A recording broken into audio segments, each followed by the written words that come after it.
బేసికల్గా సమాజంలో ఉన్న ప్రతి ఒక్కరికి కూడా ఒక గురుతరమైన బాధ్యత ఉంటుంది.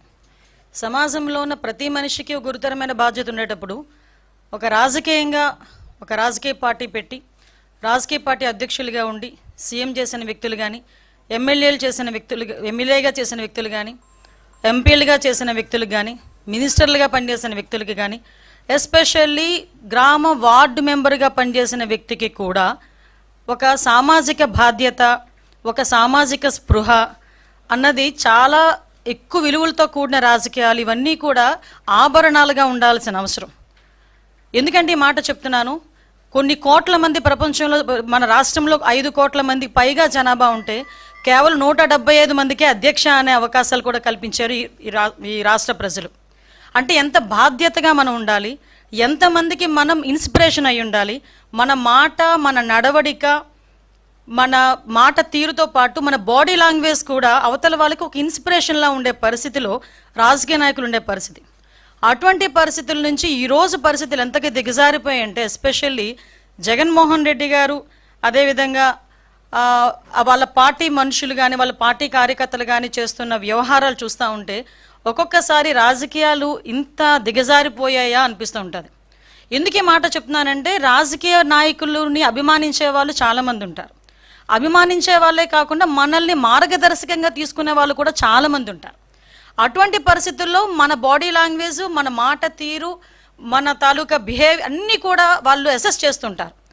అటువంటి సందర్భంలో ఈరోజు ఒక మానవత్వం లేకుండా కనీసం రాజకీయం అతని తాలూకా రాజకీయ ఉద్దేశాల ధ్యేయంగా హింసను ప్రేరేపించడమే కాకుండా హింసను చేస్తూ తిరిగి దాన్ని సమర్థించుకునే పరిస్థితులు కల్పిస్తున్నా ఉంటే ఒక్కసారి నాకు నిజంగా నేను ఒక రాజకీయ నాయకురాలుగా ఉండేందుకు కొంచెం నేను కూడా ఒక్కొక్కసారి ఇబ్బందులు పడాల్సిన అవసరం వస్తుంది. ఎందుకంటే మనం సాధారణంగా పొదిరిలోని వైసీపీ కార్యకర్తలు అరాచకం చూసాం. అరాచకం చూసిన తర్వాత మళ్ళా వెంటనే రెంటపల్లి వెళ్ళాలి అనేసరికి మా డిపార్ట్మెంట్ వాళ్ళు కూడా, పోలీస్ డిపార్ట్మెంట్ వాళ్ళు కూడా చాలా క్లియర్గా నోటీసు సర్వ్ చేశారు. జగన్మోహన్ రెడ్డి గారు, మీ పర్యటనలో ఎంతమంది వస్తారు, ఎంతమందికి మేము, చాలా చిన్న రోడ్ అది, 10 ఫీట్ రోడ్ అది, ఆ 10 ఫీట్ రోడ్లోకి వెళ్ళేటప్పుడు ఎంతమంది వెళ్తారు, సో మీరు ఇంతమంది వరకు వస్తేనే మేము అలౌ చేస్తాం. మీ క్యాన్వాయ్తో పాటు ఒక 3 వెహికల్స్, వాటితో పాటు ఒక 100 మంది కార్యకర్తలు, వీళ్ళు వస్తేనే మేము అలౌ చేయగలం, వీళ్ళు వస్తేనే మేము ప్రొటెక్షన్ కూడా ఇవ్వగలము, కాబట్టి మీరు దీన్ని అర్థం చేసుకోండి అని చెప్పి అక్కడున్న ప్రతి నాయకుడికి కూడా నోటీసులు అనేవి సర్వ్ చేశారు, ఇన్ఫర్మేషన్ అనేది సర్వ్ చేశారు.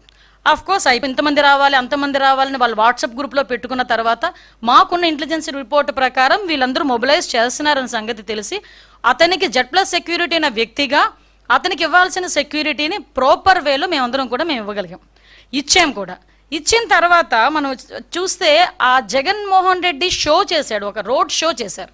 అతను వెళ్ళేదేమో ఒక పరామర్శకి వెళ్తున్న వ్యక్తి రోడ్ షో చేస్తున్నాడు. ఇంచుమించుగా అతని ఇంటి దగ్గర నుంచి, తాడేపల్లిలో అతని ఇంటి దగ్గర నుంచి 10:30కి స్టార్ట్ అయిన వ్యక్తి సాయంత్రం 4 గంటలకి ఆ రెంటపల్లి వెళ్ళారంటే ఒకసారి ఆలోచన చేయండి, ఎంత స్లోగా మూవ్ అయ్యి ఎంత రోడ్ షో చేసుకుని ఆయన వెళ్ళారో ఒక్కసారి జనాలు కూడా అర్థం చేసుకోవాలి.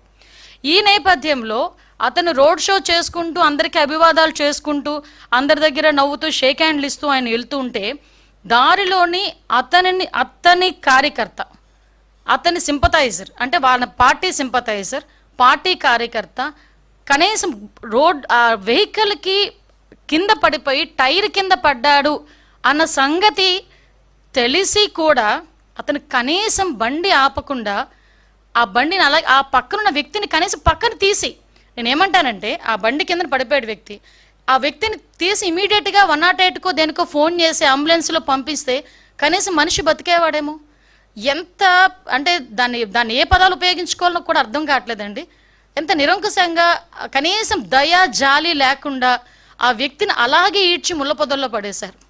తర్వాత అతన్ని చూసి పోలీస్ డిపార్ట్మెంట్ వాళ్ళు 108కి ఫోన్ చేసి ఇమీడియట్గా డిపార్ట్మెంట్ వాళ్ళు హాస్పిటల్కి పంపిస్తే హాస్పిటల్కి వెళ్ళిన తర్వాత అతను చనిపోయాడని డాక్టర్స్ చెప్పడం జరిగింది.